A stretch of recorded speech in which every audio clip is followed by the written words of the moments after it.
It's late, and you're leaning on the railing up on deck 12, watching the wake glow green in the dark. Somebody says something funny, you turn to point at it, and you lean just a little too far. And in the space of one breath, the rail that was under your ribs is suddenly above your head, and the block water is coming up at you fast. Here's the thing most people assume and not half second. They assume the ship already knows. Somewhere up on the bridge, a light is blinking, an alarm is sounding, a screen just lit up with your position, and the whole floating city is about to pivot around and come get you. You've seen enough movies, the technology is everywhere. Surely the ship felt you leave. Let me walk you through what actually happens, because the reality is stranger and quieter than that, and it's the part that decides everything. First, the fall itself. On a modern megaship, you might be coming off deck 12, 13, higher.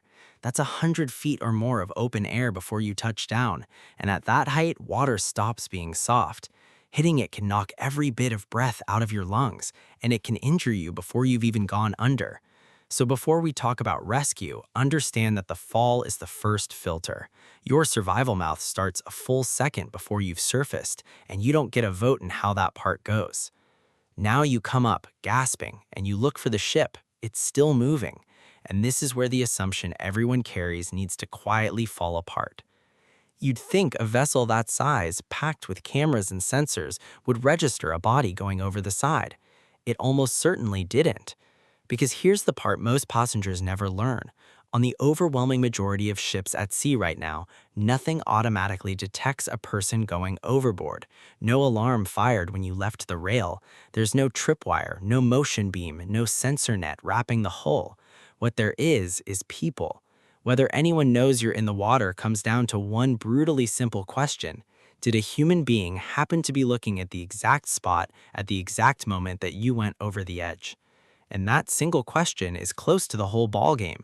Most overboard incidents happen at night, when the decks are dark and thin of witnesses, and when a fall goes unseen, the odds of being found alive collapse.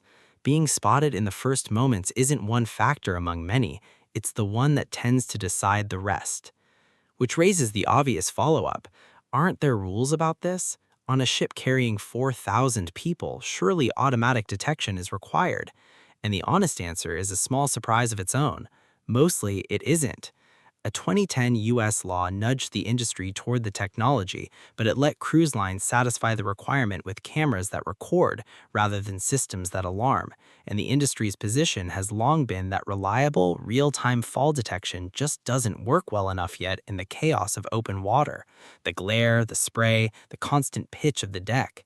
The systems exist. They cost somewhere in the low hundreds of thousands of dollars per ship. They're simply not standard equipment. So for now, the sensor is a person with working eyes. So let's give you the good version. Let's say someone did see you go. Now the machine wakes up. Within seconds, you'll hear it ripple across the ship. Oscar, Oscar, Oscar. Or on some lines, Mr. MOB. Repeated so the crew can't miss it. It comes from the maritime signal flag for the letter O, and it's deliberately, almost sweetly discreet. Because the point isn't to terrify the other passengers. The point is to spin up a full search and rescue operation while the couple at the next table keeps eating dessert, completely unaware. That calm-sounding little word is doing a lot of quiet work. It's a rescue alarm dressed up so it won't start a panic. A lifebuoy goes over the side to mark the water. A crew member locks eyes on your position and does not look away. Because in the dark, you are one small dark shape in a very large ocean, and the instant they lose you, you may be gone for good. Up on the bridge, they begin the maneuver ships have used for a century to come back to a person in the water. A wide, looping turn designed to bring the vessel back along its own track, back to you. And here's where you learn something about the machine you're waiting on. The ship cannot stop. Not won't, can't. A cruise ship this size needs something on the order of a mile of open water just to come to a halt, and in the 10 or 15 minutes it can take for the crew to confirm someone's actually gone over, verify it, and begin turning, the ship has already carried on for miles. That elegant loop back only works if you were seen the very instant you fell. Every second of delay doesn't add distance in a straight line, it multiplies it. The rescue everyone pictures, the ship wheeling around to scoop you up, is a geometry problem the moment you hit the water, and the clock started before anyone even knew you were in it. Meanwhile, you've got your own clock running, and it's colder than you expected. There's a rule of thumb for water immersion that's worth knowing. 1-10-1. You get about 1 minute to master the cold shock, that first involuntary gasp that makes confident swimmers inhale water and drown in calm seas. Then roughly 10 minutes of meaningful muscle movement before your arms and legs stop cooperating. Then about an hour before the cold pulls you toward unconsciousness. In 70-degree water, you might have 3 hours of survival time. In genuinely cold water, unconsciousness can come in 30 minutes, which means your single most useful survival tool in that first minute isn't strength, and it isn't a strong swimming stroke. It's your own breathing, brought back under control. And all of this, the turn, the lifebuoy, the deployed rescue boat, the diverted megaship burning fuel by the ton, is a genuinely expensive operation. But notice who's paying for it. The cruise line and, once they're involved, public agencies absorb the cost of the search itself. The bill that lands on you and your family is a different kind of bill entirely, and we'll get to it because it's the part veteran cruisers actually plan around. But first, the harder branch, because everything I just described assumed the best case, that you were seen. Now assume you weren't. Or you were seen late by someone who wasn't sure, who took a few minutes to find a crew member who wasn't certain which side of the ship it happened on. The moment your fall goes unwitnessed, this stops being a tidy loop back along a known track and becomes something else, a search across open ocean. The bridge notifies the Coast Guard. Nearby vessels, cargo ships, fishing boats, anything in range get pulled into the effort. Someone starts calculating drift, projecting where the current and wind would have carried a floating body since the last known position, drawing a search box that grows with every passing minute. Searchlights sweep. Aircraft may launch at first light. You have become a moving needle in a very large, very dark haystack. Which is the moment most people start wondering, how long do they actually keep looking? There's no fixed clock on it. The search runs as long as there's a realistic hope of finding someone alive. Hours, sometimes well into the next day, and in some cases past the 2-day mark. But here's the part that surprises people. The decision to end it usually isn't the cruise lines to make alone. It's a coordinated call with the Coast Guard weighing survival time against conditions and area covered. And when the search is finally suspended, the ship is cleared to continue. The itinerary resumes. The next port is still waiting. So then the real question, the one you're actually asking, if it's you out there and you do everything right, what are your odds? Better than nothing, and that matters. People have survived remarkably long stretches in the water. There are documented cases of passengers pulled out alive after 15, even 20 hours, having done exactly the right things. Ride out the cold shock, float instead of fighting, keep your back to the waves so you're not inhaling them, conserve every scrap of heat and energy. Stay calm turns out not to be a soothing platitude at all. It's the literal mechanism. Calm is what gets you through that first deadly minute. But be clear-eyed about it.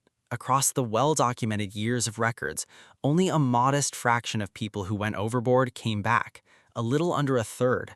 Survival is possible. It is not the way to bet. And this is where that other bill quietly comes due. Not the search, that's absorbed. The cost that lands on a family is everything after. The interrupted trip, the flights home, the arrangements, the vacation that stopped mid-voyage. Which is the unglamorous reason experienced cruisers treat travel insurance the way they do.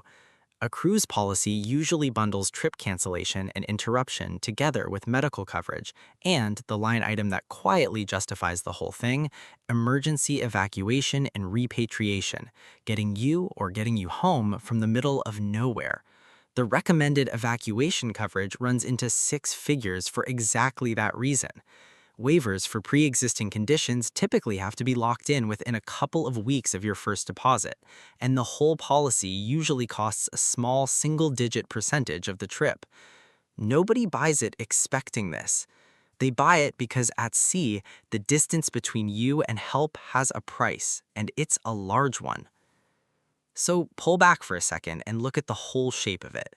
Falling off a cruise ship is genuinely, vanishingly rare. A couple dozen people a year out of tens of millions sailing, somewhere around a 1 in a million event. And when it does happen, investigators almost always trace it back to something reckless or intentional, not a simple stumble. The rail you're leaning on is built high enough that responsible behavior keeps you aboard. But the reason the survival number is as low as it is turns out not to be some villain or some cover-up. It's just physics and timing stacked one on top of another and decided almost instantly. The height of the fall, whether a human eye caught you, the miles the ship needs to turn, the temperature of the water, the size of the ocean.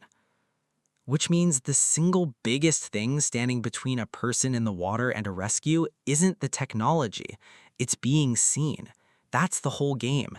So the next time you're up on that deck and you notice someone leaning a little too far out over the rail, a little too carelessly, and part of you wants to mind your own business, don't. Saying something isn't fussing. It's the actual rescue system working the way it really works. And that word you now understand, Oscar, Oscar, Oscar, floating calmly over the pool deck while nobody looks up from their drinks, you'll hear it differently now. It's not a quirky bit of cruise ship trivia. It's the sound of an entire ship quietly turning itself into a rescue operation, hoping someone was looking. That's another one for the Cruise Files. If you want to learn more about what goes on behind the giant cruise ships, everything from the scams on board to the secrets below deck, subscribe, like, and share. Thanks for watching, and I'll see you in the next one.